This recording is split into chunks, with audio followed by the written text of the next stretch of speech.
Gravação iniciada. Obrigada. Bom dia a todos e a todas. Estamos iniciando aqui, declaro aberta a sessão do dia 13 de novembro de 2025 da Quinta Câmara Julgadora do Tribunal de Impostos e Taxas do Estado de São Paulo. Eu cumprimento meus colegas, meu nome é Sulamit Spitskovski, cumprimento os nobres colegas Dr. Luiz Erhard, Dr. Geraldo Nascimento, Dr. Cláudio Sacano e a doutora Aline pela representação fiscal, bem como os outros patronos presentes para a realização de sustentação oral. Então, vamos iniciar pelo primeiro processo, que tem pedido de sustentação oral para realização hoje, que é o processo número 5037300, Sky Serviços de Banda Larga Limitada. O processo é de minha relatoria e estamos aqui com o doutor Rafael para fazer a sustentação oral. Doutor Rafael está presente? Bom dia, doutora Sulamita. Estou presente, sim. Estão me ouvindo? Sim, estou te ouvindo. Bom dia. Eu vou aqui só gravar a sustentação oral.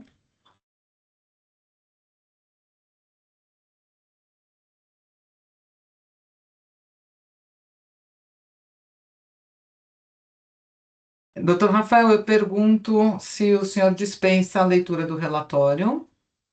Eu dispenso, doutora. Posso resumir aqui brevemente.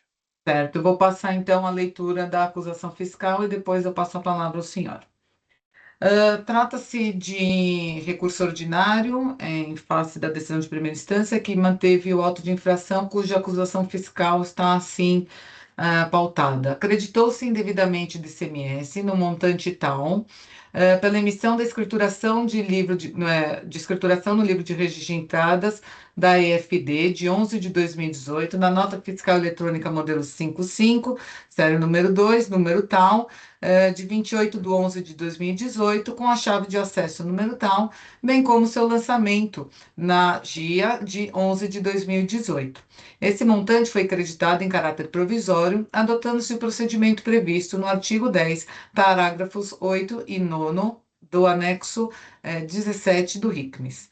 Entretanto, tendo havido superveniente decisão definitiva desfavorável, com notificação sobre a decisão de indeferimento do pedido de autorização de estorno de débitos e, em seguida, com notificação sobre a decisão pelo não provimento do recurso administrativo interposto, o contribuinte não comprovou o efetivo recolhimento da importância acreditada em caráter provisório, com a atualização monetária e acréscimos legais, inclusive multa, mediante a utilização de guia de recolhimentos especiais, nos termos do parágrafo 5º do artigo 3º da Portaria CAT 6 de 2009, e na forma dos parágrafos 1º e 3º do artigo 63 do RICMES.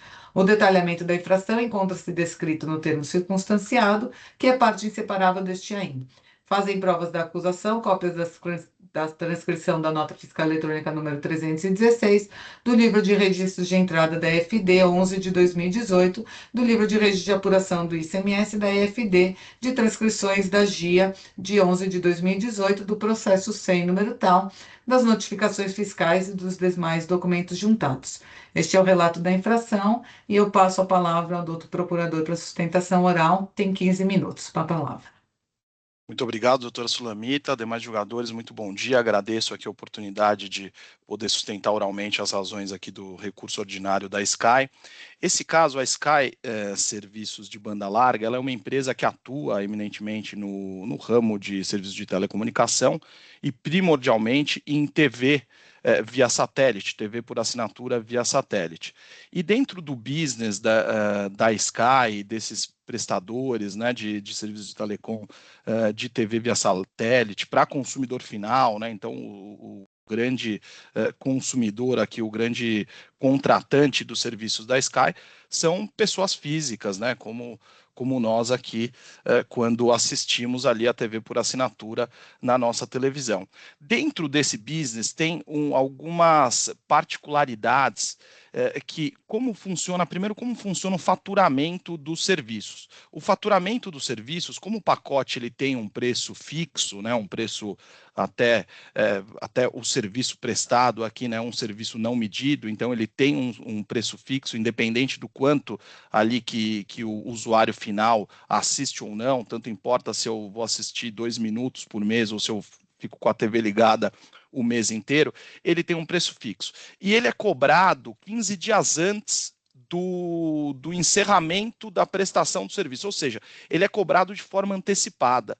E nessa situação particular, acontece de alguns usuários eventualmente cancelarem o serviço. Então, eu estou lá no dia 15 do mês, já teve a fatura expedida, vamos pensar em algum contribuinte, né? Algum contribuinte, eu digo, algum usuário do serviço da Sky, que tenha contratado a Sky no dia 1º de janeiro, aí por algum motivo, então, ele usufrui do serviço durante o mês de janeiro, e aí no dia 15 de fevereiro, por exemplo, ele acaba cancelando o pacote.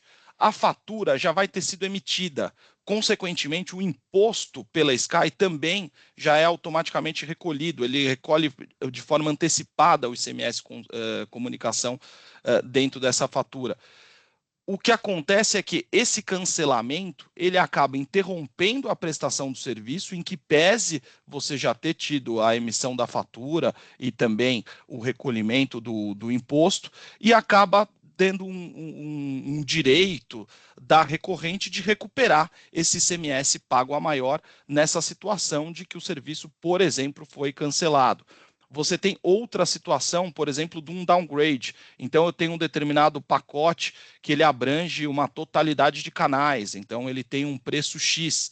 Num determinado momento também, no meio de um determinado mês, ou não necessariamente no meio, mas pode ter transcorrido, por exemplo, 10 dias do mês, eu vou lá e solicito um downgrade. Então, solicito uma redução do pacote, quando a fatura para aquele mês corrente já tinha sido emitida.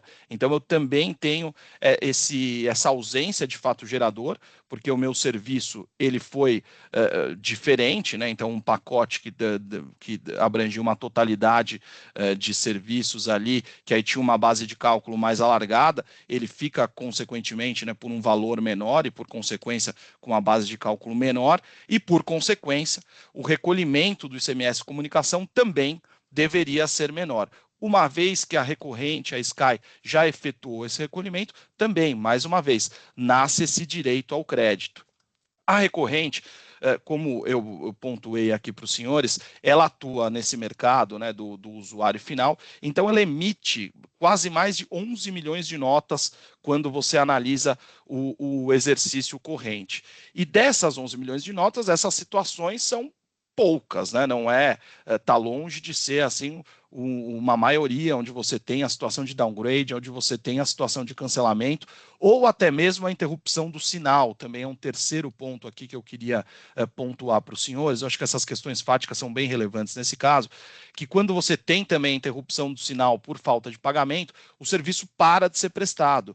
E aí, eventualmente, se você tem o recolhimento, eu digo, né, o pagamento ali da fatura a destempo, você teve um período em que o serviço tinha sido interrompido, por consequência não haveria prestação de serviço, por consequência não haveria ICMS comunicação aqui a ser recolhido, o que também, dentro dessa sistemática adotada de antecipação do faturamento, adotada pela recorrente, acaba gerando esse indébito, acaba gerando esse direito de recuperar esse ICMS pago indevidamente. Então, dentro de todos esses cenários, dentro dessas 11 milhões de notas, né, que você tem num período, a recorrente acabou optando pela recuperação desses valores nos termos do anexo 17 do regulamento, em que você vai lá e tem um percentual específico e se recupera como se fosse presumido, se recupera desse valor. Quando do processo de recuperação desse crédito, ela já havia também, dentro do que preleciona a legislação, já havia se creditado desse valor, então, que ela entendia como pago de forma indevida, e o fisco do Estado de São Paulo acabou exarando uma decisão muito superficial. Dentro dessas 11 milhões de notas, ele acaba analisando 59 casos, e dentre os 59 casos, ele acaba destacando só 4 que ele entende que haveria, não foi comprovado que o usuário final deixou de arcar ou que o valor efetivamente cobrado foi devolvido para o usuário, mas na realidade ele não chega a pagar esse valor, né? Porque quando você tem esse downgrade ou mesmo cancelamento, ele simplesmente não paga o valor do boleto, então não tem ICMS pago, não tem aqui, né, a preocupação do Estado nesse processo administrativo estava relacionado unicamente ao 66 do CTN. E por essa razão acabou sendo indeferido a totalidade do crédito. Então, nós estamos falando aqui de 11 milhões de notas, 59 casos destacados e apenas 4 que supostamente tiveram essa problemática, né, vamos dizer assim, que foi comprovada também pela recorrente. A recorrente, posteriormente, ela é surpreendida, então, com auto de infração, cobrando esse auto de infração aqui que estamos disputando, cobrando multa e mais juros sobre esse valor, tratando, então, o valor lançado por ela, decorrente desse indébito tributário, como creditamento indevido, acaba comprovando, e aí até faço referência aqui aos memoriais que nós protocolamos, que, obviamente, é nada de novo do recurso ordinário, mas ele traz ali um anexo, a explicação desses 4 casos, por exemplo, que foram destacados ali pela fiscalização, em que, de fato, houve um pagamento a maior, em que, de fato, não inexistiu qualquer aplicação do artigo 66, porque o ônus desse tributo não foi suportado pelo adquirente, ali, pelo cliente da Sky. Então, tudo isso está muito bem comprovado nos autos, mas acontece que desde a primeira instância o tribunal, né, aí a DRJ no caso, acabou se negando a analisar por entender que a decisão especificamente sobre o crédito ela deveria ser mantida, mas ignorou todas as nossas razões. E agora aqui no recurso ordinário, nós trazemos esses 2 pontos, né, dois principais pontos.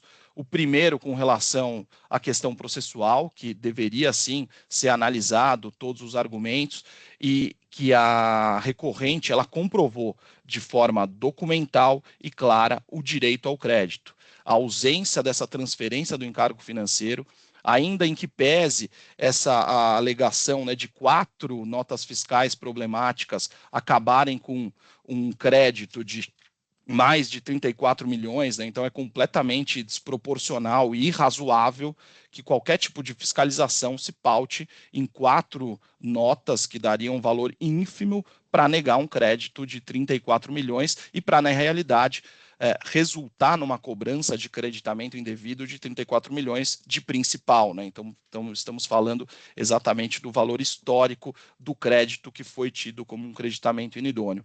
Então, do primeiro ponto, a questão da nulidade da decisão, que deveria, sim, da decisão de primeira instância, analisar todo o robusto, as robustas provas trazidas aqui pela recorrente, e a parte do mérito, que foi comprovado essas 3 situações, que são justamente as situações que dão direito ao crédito, que comprovam o indébito tributário aqui desse ICMS, que é justamente o valor tido como crédito indevido. Esse valor ele é legitimamente lançado na escrituração da recorrente, uma vez que é a sistemática adotada pelo Estado de São Paulo.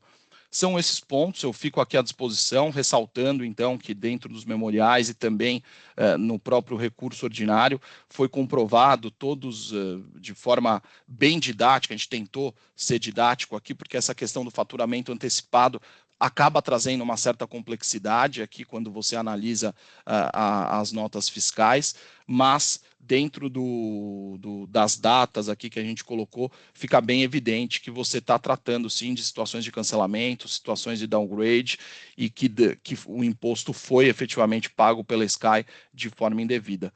São essas considerações, doutora Sulamita, demais julgadores, agradeço a atenção de todos e fico à disposição. Muito obrigado. Agradeço, doutor Rafael, pela sustentação oral. Acho que realmente deixou bem clara aí as razões do recurso ordinário, e eu passo a leitura do voto já disponibilizado aos colegas para acompanhamento.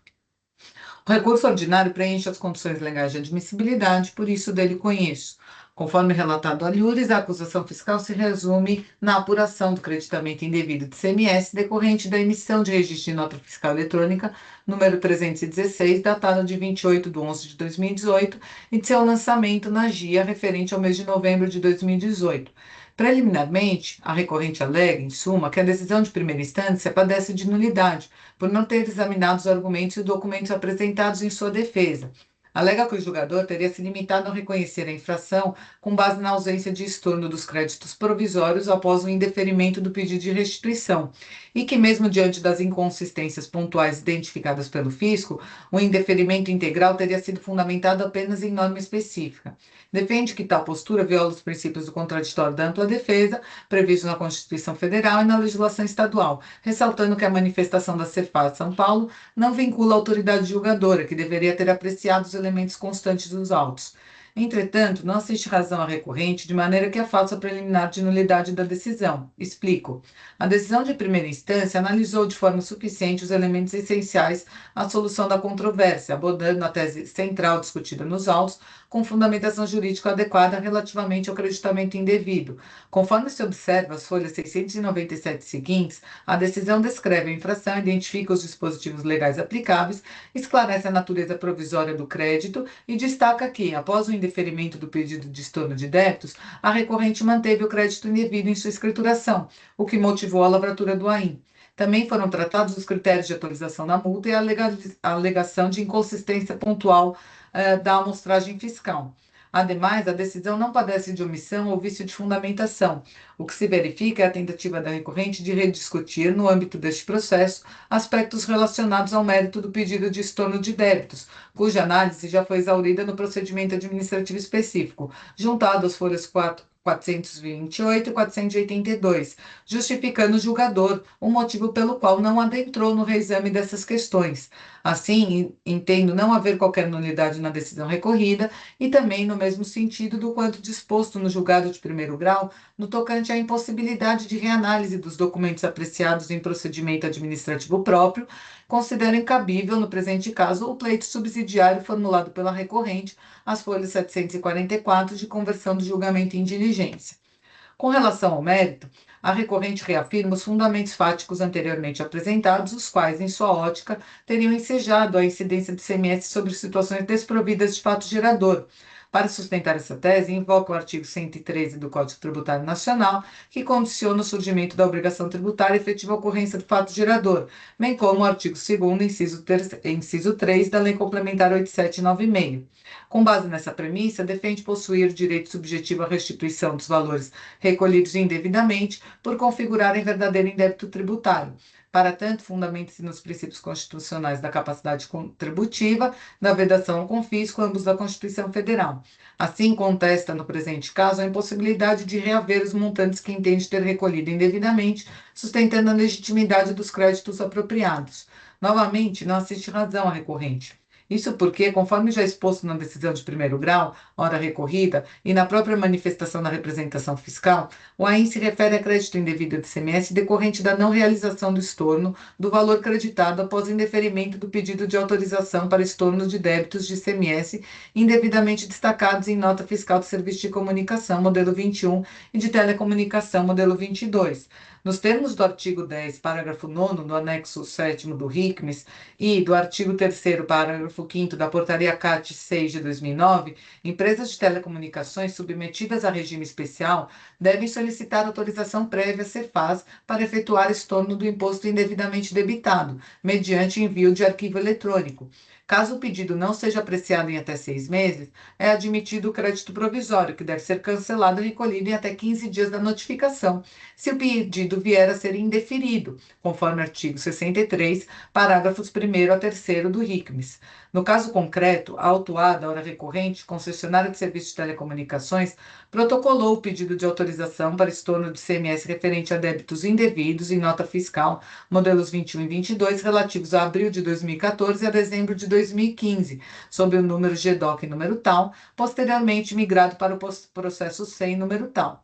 Após a análise fiscal, foi elaborado o relatório de análise de pedido de estorno de débitos, que apontou irregularidades com base no artigo 3º, parágrafo 1º, itens 1 e 3 e 6 da Portaria CAT 6 de 2009, levando o diretor de fiscalização a indeferir o pedido, folhas 31 a 38.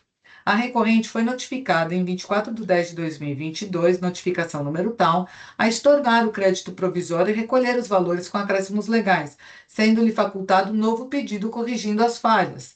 Interposto recurso administrativo em 16 de 11 de 2022, este foi negado pelo coordenador da Administração Tributária Cefis, com manutenção da decisão anterior, conforme notificação número tal, as folhas 39 a 60. Decorrido o prazo sem recolhimento, a autuada manteve o crédito indevido em sua escrita fiscal, configurando o crédito indevido do ICMS, o que motivou a lavratura do AIM. Como já destacado na decisão recorrida, que não merece qualquer reparo, a defesa da recorrente baseia-se na alegação de que os créditos do ICMS foram aproveitados conforme o artigo 10, parágrafos 8º e 9º do anexo 17 do RICMES, o que foi rejeitado pela fiscalização, pois o crédito era provisório e deveria ter sido cancelado, conforme o artigo 63, parágrafos 1º a 3º do RICMES, após o indeferimento definitivo do pedido de estorno. A omissão no recolhimento configurou descumprimento legal e justificou a autuação. A recorrente também sustentou que não houve repasse do ônus financeiro do imposto aos clientes, apresentando exemplos e planilhas, docs 3 a 7, folhas 580 a 684 da impugnação, para demonstrar que o crédito seria legítimo. O fisco refutou, afirmando que o direito ao estorno ou à repetição do indébito só se concretiza com a autorização expressa da Cefaz, após a análise formal do pedido, condição não atendida, pois o pleito foi indeferido por irregularidades, conforme o processo sem número tal. Em síntese, portanto, a tentativa da autuada de reabrir essa discussão perante o contencioso tributário é ineficaz, pois as delegacias de julgamento e o TIT não têm competência para reavaliar pedidos de estorno de CMS, nos termos do artigo 93 da Lei Estadual 13.457 de 2009. Nessa compreensão, vejamos que a 7ª Câmara Julgadora deste egrégio TIT, nos recentes precedentes abaixo colacionados, análogos à presente lide, reconheceu que não é competência deste egrégio TIT analisar questões relativas a pedidos de compensação, restituição de tributos ou pedido de autorização de estorno do imposto indevidamente debitado, nos termos do artigo 93 da Lei 13.457 de 2009, restando prejudicada qualquer análise de mérito, tendo em vista o trabalho de fiscalização já realizado pelas autoridades competentes para tanto. Vejamos. Aqui eu transcrevo os precedentes. No mesmo raciocínio, essa colenda quinta Câmara adota reiterados entendimentos de que o tribunal não tem competência para analisar pedidos de restituição ou compensação conforme o artigo 93 citado acima e da Portaria CAT 6 de 2009. Reconhece, inclusive, que a atuação do contencioso administrativo tributário se limita à verificação da validade de autuações por falta de pagamento previstas no artigo 63 do RICMES, cabendo apreciação administrativa apenas se o contribuinte tiver quitado o imposto no prazo legal ou possuir decisão judicial modificativa desconsiderada pela fiscalização, o que não é o caso, conforme se observa dos votos de relatoria do ilustre juiz Luiz Roberto Guimarães Errard, onde tive a oportunidade de acompanhá-lo. E aí aqui eu coloquei os 2 precedentes dessa Câmara aqui de casos semelhantes. Com efeito, vejamos que outras câmaras desse egrégio TIT trilham o mesmo percurso aí acima, mantendo autuações em que, após a decisão administrativa desfavorável, com notificação sobre a decisão de indeferimento do pedido de autorização de estorno de débitos, acrescida da falta de interposição de recurso administrativo, o contribuinte não comprova o efetivo recolhimento da importância acreditada em caráter provisório, tendo em vista que a manutenção do crédito tomado pelo contribuinte provisoriamente depende da decisão favorável no processo de análise do pedido de estorno dos débitos especiais, nos termos do parágrafo 5º do artigo 3º da Portaria CAT 6 de 2009 e na forma dos parágrafos 1º a 3º do artigo 63 do RICMES. No caso em análise, tal como nos precedentes da mesma natureza ora aventados, a recorrente, embora notificada do indeferimento do pedido, que tornou o crédito indevido, não recolheu o valor creditado em descumprimento da legislação de regência. Assim, o crédito permaneceu indevidamente lançado na escrita fiscal, ensejando a exigência do crédito tributário por meio do AIM referência. Transcreve-se. Eu trouxe outros precedentes aqui também do TIT. Nesta senda de rigor que se mantém a acusação fiscal nos termos lançados. No tocante à imposição da multa aplicada, a recorrente se insurge contra sua atualização. Todavia, o artigo 85, parágrafo 9º da Lei 6374 de 89, em conjunto com o artigo 527, parágrafo 9º e o artigo 565, parágrafo 4º do RICMES, estabelecem expressamente a disciplina para a atualização do valor básico da multa, sendo a aplicação realizada no AIM plenamente amparada pela norma legal e regulamentar. Destaque, conclui-se também que a incidência de juros de mora sobre a multa encontra fundamento no artigo 96, inciso 2 da Lei 6374 de 89, a partir do segundo mês subsequente à lavratura do auto de infração, distinguindo-se claramente da atualização do valor básico, que abrange o período anterior à lavratura, conforme previsto nos artigos 85, parágrafo 9º e 96, inciso 2 da mesma lei. A imposição da multa não é ato discricionário, mas vinculado à lei, nos termos do artigo 37 da Constituição, artigo 85 da Lei 6374 de 89 e o 527 do RICMES. Ressalte-se ainda que a atualização do valor básico da multa e a incidência de juros de mora constituem ações distintas, respeitando cada uma seu período legal, não havendo qualquer antecipação indevida ou violação ao princípio da legalidade. Em razão disso, as multas aplicadas encontram respaldo integral na legislação vigente e na regulamentação do ICMS, não havendo regularidade no termo inicial da atualização ou na incidência dos juros, devendo o AIM sendo mantido na íntegra. Por fim, tem-se que a possibilidade de redução ou relevação da multa prevista no 527-A e no artigo 92 da Lei 6374 de 89 está condicionada ao cumprimento de requisitos objetivos para sua aplicação. Os requisitos objetivos são a ausência de dolo, fraude e simulação na prática da infração e o fato de não se tratar de exigência de pagamento de imposto. No caso em análise, as infrações compreendem falta de pagamento de imposto em decorrência do creditamento indevido, não atendendo, portanto, aos requisitos legais objetivos para a redução ou relevação da penalidade. Dessa forma, as multas aplicadas estão plenamente amparadas pela legislação vigente, permanecendo válidas e devidamente tipificadas, não havendo fundamento legal para acolher o pedido de redução ou relevação da multa com base no 527-A. Diante do exposto, voto no sentido de manter a decisão recorrida e retocada, mantendo a integralidade do lançamento tributário. Pelo exposto, conheço do recurso ordinário e a ele nego provimento para que se mantenha a decisão de primeiro grau, no sentido de julgar procedente ou em referência pelos motivos acima expostos. Como voto e respeitosamente submeto aos meus pares e coloco o processo em discussão.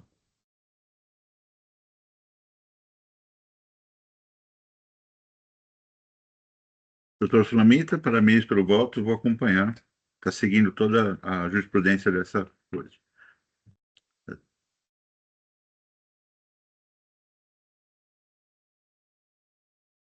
Eu também acompanho o voto da relatora, sem considerações.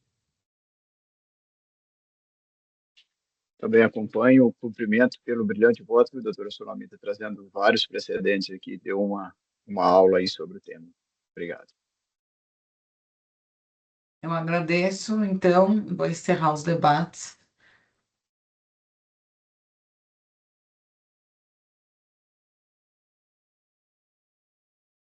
Verificando o quórum.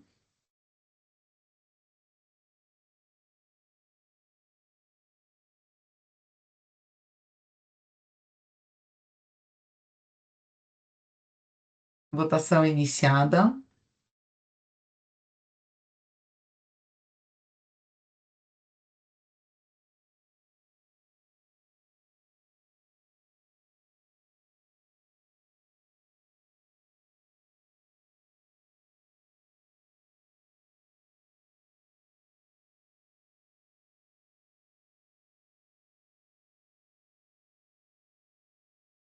Faltou só o voto do Dr. Cláudio.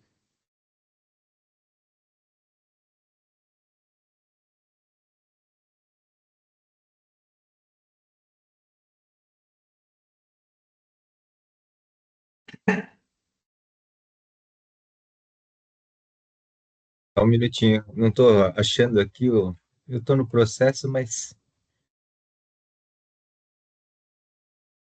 Tem que assinalar aí, né?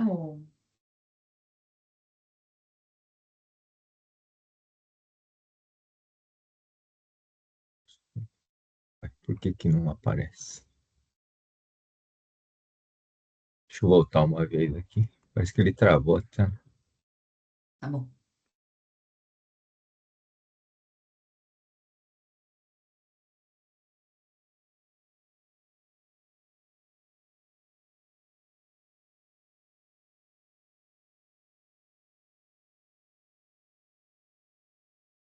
Doutor Cláudio, a tela de confirmação de presença apareceu para o senhor? Não apareceu. Não, pareceu que tinha confirmado. É, Oh, eu estou no tinha confirmado VPN. presença. Eu confirmei a presença na sessão, né? Não, Mas aqui também. Eu verifiquei eu tô. quórum e aí ele abriu aqui, deu certinho. Vai, o que será que não aparece?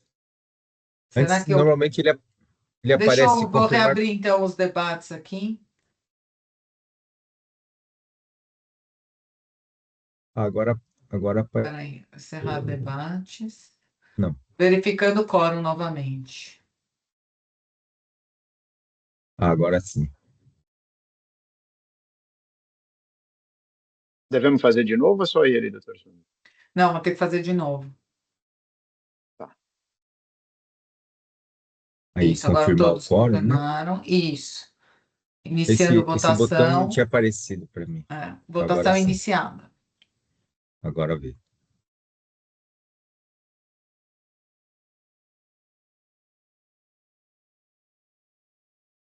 Encerrando votação.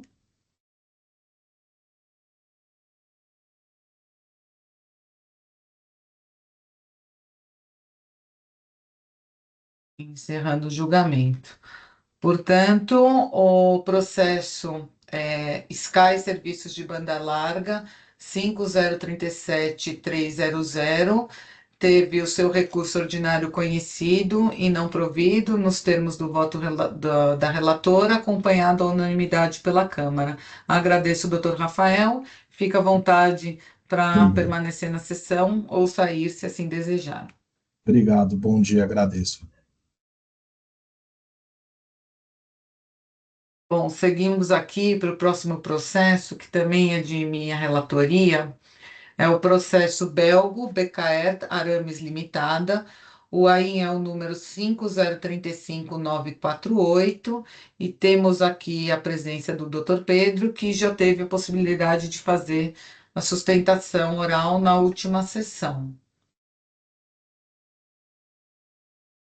E iniciar os debates.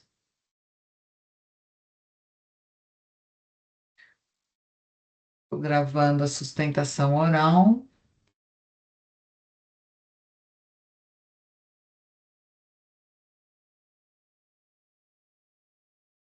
E vou registrar o meu voto e passarei a leitura do voto.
O voto está registrado, já se encontra disponibilizado para os colegas acompanharem.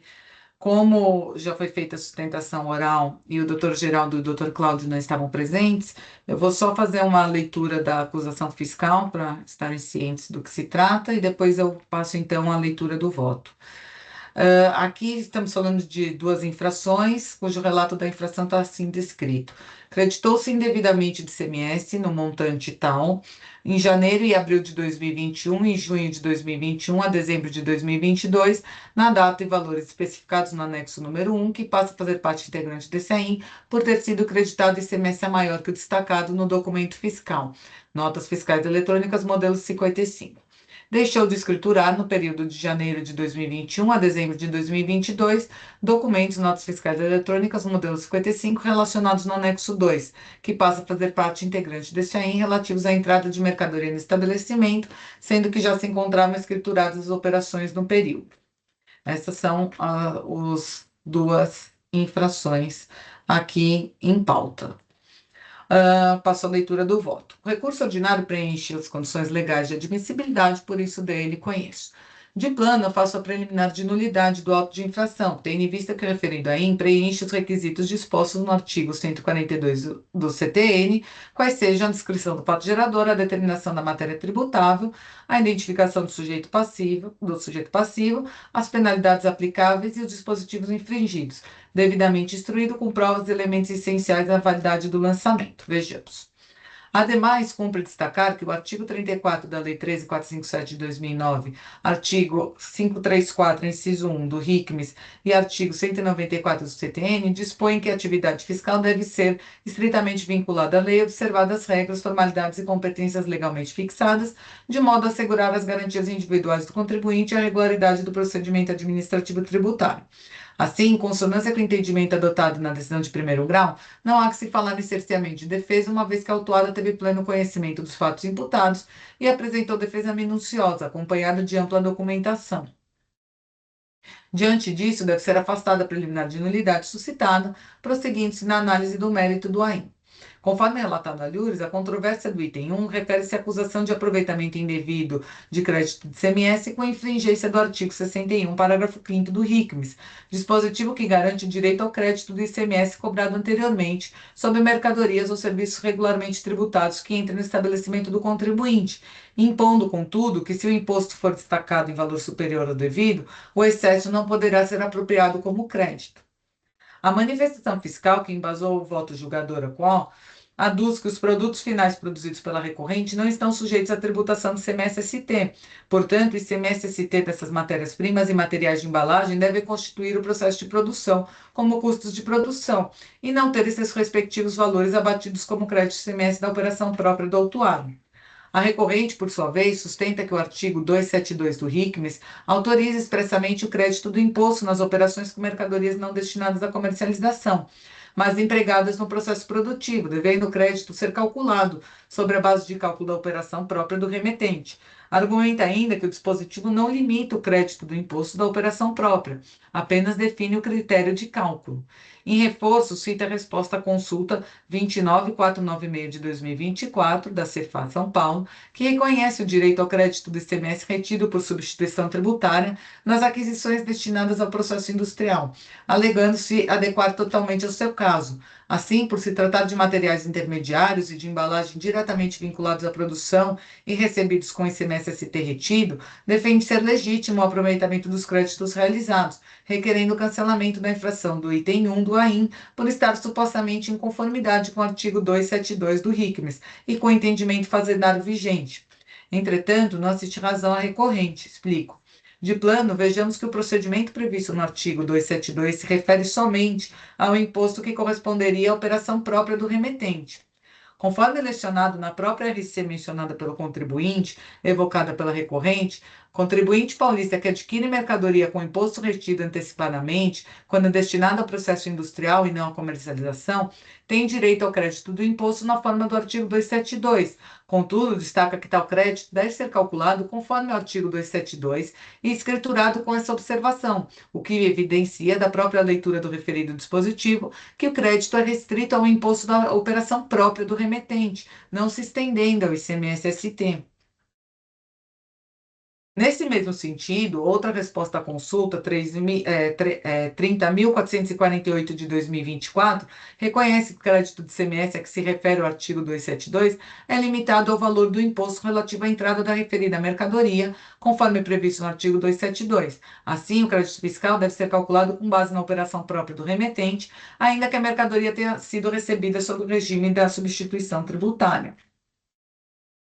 Desse modo, observa-se que ambas as respostas das consultas mantêm perfeita consonância com o entendimento constante na decisão normativa CAT 14 de 2009, segundo a qual, quando a mercadoria recebida de estabelecimento substituído é empregada no processo de industrialização, o contribuinte poderá se creditar do valor do imposto relativo à entrada da mercadoria, limitado ao imposto da operação própria do remetente. Nessa mesmíssima compreensão, vejamos que o entendimento deste egregitite é no sentido de que não se deve confundir o crédito previsto no artigo 272 com o ressarcimento de ICMS-ST, previsto no artigo 269 do RICMES, por se tratarem de institutos distintos. Aquela feita, a autuação dizia respeito à apropriação indevida de crédito excedente ao limite legalmente permitido pelo artigo 272, e não eventual ao direito de ressarcimento do ICMS-ST, destacando que o contribuinte calculou o crédito sobre o valor total da operação, e não sobre a base de cálculo que seria atribuída à operação própria do remetente, violando o disposto no artigo 272 do RICMES. Aqui eu trago o precedente. Mais recentemente, a terceira Câmara Julgadora deste egregitite, no voto do relator abaixo ementado, dispõe que, na hipótese em que o contribuinte adquire e consome as mercadorias em seu processo industrial, atuando, portanto, como consumidor final, o que também é incontroverso nestes autos, encerra-se o ciclo comercial da mercadoria e afasta o direito ao lançamento do crédito CMS-ST, por inexistir operação posterior tributável. Ainda, o creditamento previsto no artigo 272 não se confunde com o ressarcimento de CMS-ST previsto no artigo 269. Aí eu trago aqui o outro precedente. Nessa mesma compreensão, qual seja de que o artigo 272 do RICMES se refere especificamente ao valor do ICMS da operação própria do remetente e não do ICMS-ST, a sétima Câmara Julgadora do Segregitite fundamenta esse entendimento com base em precedente exarado pela Câmara Superior, fixando inequivocadamente que o artigo 272 do RICMES não permite o creditamento do ICMS-ST, mas tão somente o valor do ICMS da operação própria. No presente caso, a recorrente alega primordialmente, quanto à infração contida no item 1 supra, que o artigo 272 não impõe restrição para o aproveitamento de crédito apenas do ICMS próprio. No entendimento da recorrente, o que se tem é a mera determinação da forma como será calculado este crédito, qual seja mediante a aplicação da alíquota interna sobre a base de cálculo, que seria atribuída à operação própria do remetente. Observa-se, inclusive, que a própria recorrente descreve o procedimento adotado às folhas 756 e 757 do seu recurso ordinário, da seguinte forma. Ou seja, foi reconhecido pela própria recorrente que a base de cálculo utilizada foi a do ICMS-ST, e não do ICMS da operação própria do remetente. Embora a recorrente alegue que o presente caso não trata de ressarcimento ICMS-ST previsto no artigo 269, mas sim da possibilidade de creditamento do imposto retido do artigo 272 do mesmo regulamento, pois as mercadorias adquiridas foram utilizadas em seu processo produtivo, certo é que o artigo 272 vincula o direito a crédito unicamente à operação própria do remetente. Na presente situação, a recorrente se creditou do ICMS-ST, não destacado nos documentos de saída da remetente, diretamente sua escrita fiscal, o que jamais foi previsto no artigo 272, exaustivamente alegado pela recorrente como apto a validar o creditamento por ela realizado. Todavia, como visto, o dispositivo dispõe que quando o contribuinte adquire mercadorias com ICMS retido por substituição tributária e essas mercadorias não se destinam à revenda, comercialização subsequente, ou seja, são consumidas ou utilizadas como insumo em seu processo produtivo, o crédito fiscal permitido não se refere ao ICMS-ST já retido da etapa anterior, mas somente ao imposto que corresponderia à operação própria, calculado pela alíquota interna sobre a base de cálculo dessa operação, como se fosse uma operação regularmente tributada, operação própria. Na tentativa de fundamentar esse entendimento, a recorrente acostou às folhas 391 a 646 a planilha informativa sobre a natureza dos bens autuados, laudo técnico, catálogo de fios e cordoalhas, norma ABNT 7483, notas fiscais de aquisição de graxa e de aquisição de materiais de embalagem. No entanto, a documentação trazida nos autos pela recorrente não afasta o entendimento no sentido de manter a acusação fiscal, uma vez que apenas ilustram o ciclo produtivo da empresa, as características e o correto manuseio dos produtos, bem como as especificações técnicas das mercadorias elencadas na exordial. As notas fiscais juntadas, inclusive, comprovam que a recorrente abateu diretamente na sua escrita fiscal ICMS-ST de produtos adquiridos para industrialização como crédito de ICMS nas operações próprias, procedimento adotado pela recorrente que não encontra respaldo na legislação bandeirante. Dessa forma, não prospera o argumento da recorrente, de forma que, por consequência, é totalmente procedente o item 1 do AIN supra. Quanto ao item 2, insurge a recorrente que a acusação de deixar de escriturar notas fiscais de entrada, configurando o descumprimento de obrigação acessória com multa de 10% do valor das operações, nos termos do artigo 85.5, a linha A da Lei 6374 de 89, possuem justificativas pormenorizadas que não foram analisadas pela decisão ACON.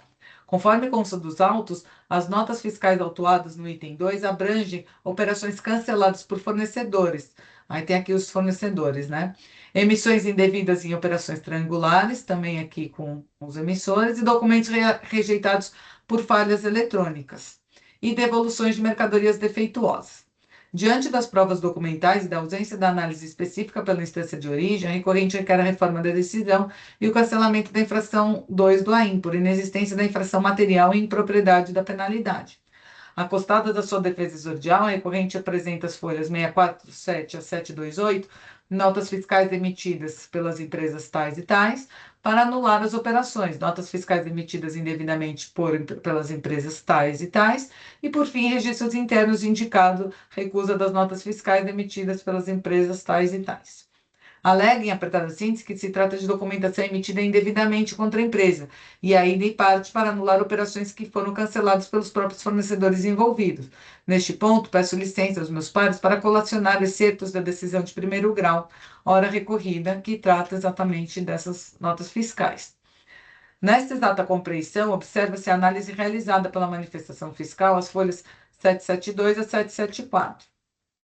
Que também trata aqui das notas fiscais.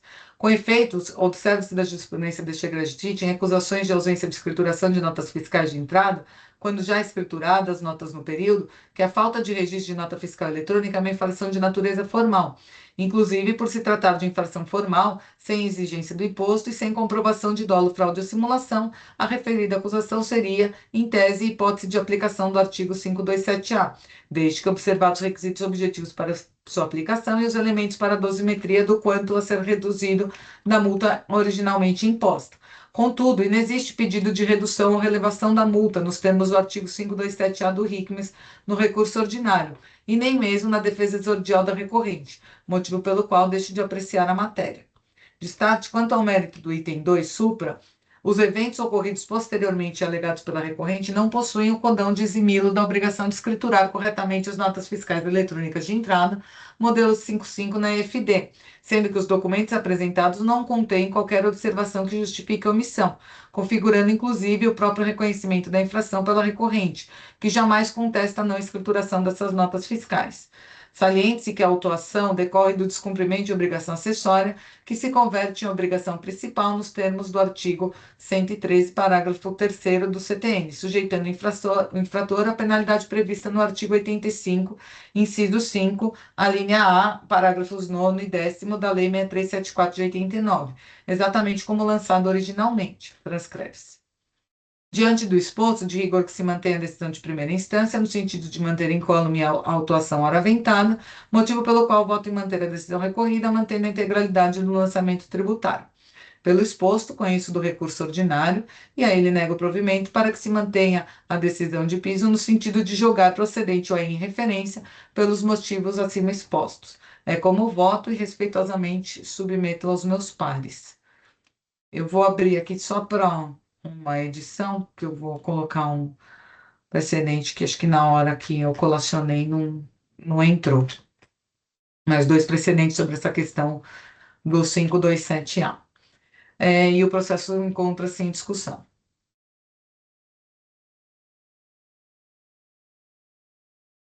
Doutor Sulamita, mais uma vez, parabenizo pelo voto.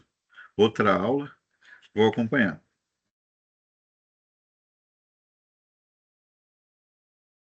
Também parabenizo e acompanharei. Obrigado, doutor. Eu também acompanho o voto da relatora, sem considerações.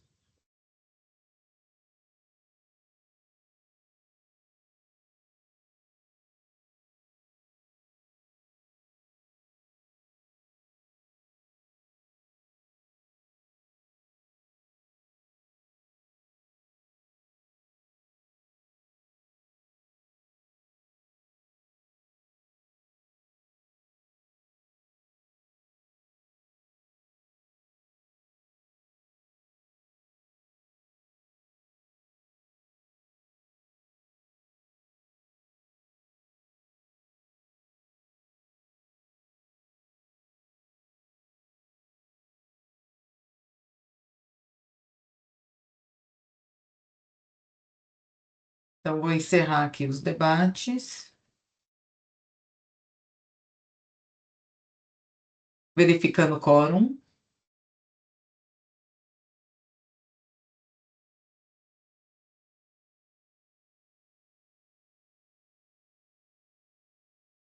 Votação iniciada.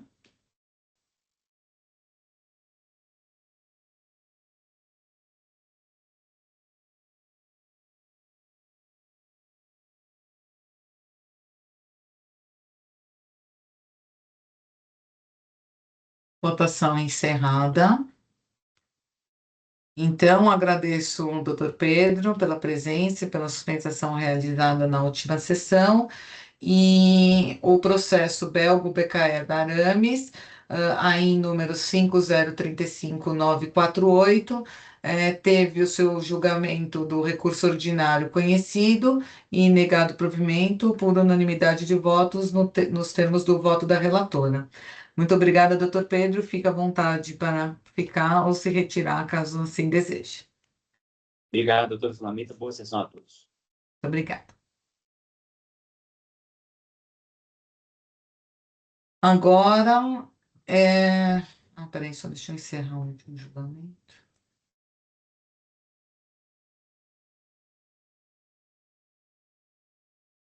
Não há mais pedidos de sustentação oral, então passamos ao AIN 5052-665, FAF Artefatos de Couro Limitado, de relatoria do Dr. Luiz Roberto Guimarães Errado. Doutora Sulamita, eu vou pedir para ser devolvido para a pauta para a próxima sessão. Né? Tá bom. Eu fiz uma leitura ontem à noite, eu quero incluir alguns precedentes. Tá bom. O doutor prefere que eu devolva para o relator ou para a pauta? Eu quero que seja incluída na próxima pauta, né, na próxima sessão.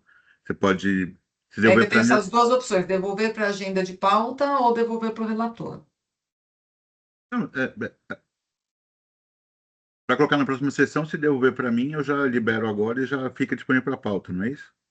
Também pode ser? Pode ser, Mas aí pode você ser. tem que colocar de novo, disponibilizar ele para pauta. Se eu devolver direto para pauta, ele não volta para sua caixa de processos, entendeu? Tá. Para mim é diferente. Eu só quero que... Como você vai incluir coisas, como É. você pode incluir? Eu acho melhor devolver para você. Você inclui o que tem que devolver, o que tem que incluir e devolve para pauta. Pode ser? Perfeito. Aí, como eu não sei quem vai montar a pauta do dia 27, mas aí já fica indicado este já. Processo, então, devolvido para o relator. E os processos de relatoria do Dr. Marco, que estavam incluídos na pauta de hoje, temos 2 processos.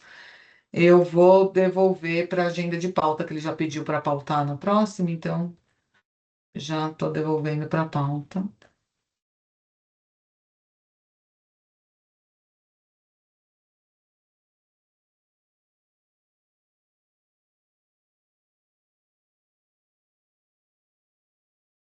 E com isso declaro encerrada a sessão da 5ª turma julgadora, da 5ª Câmara Julgadora do Tribunal de Impostos e Taxas do Estado de São Paulo. Na presente data, agradeço os colegas e a doutora Aline e Luiz Felipe, solicito por gentileza o encerramento da gravação.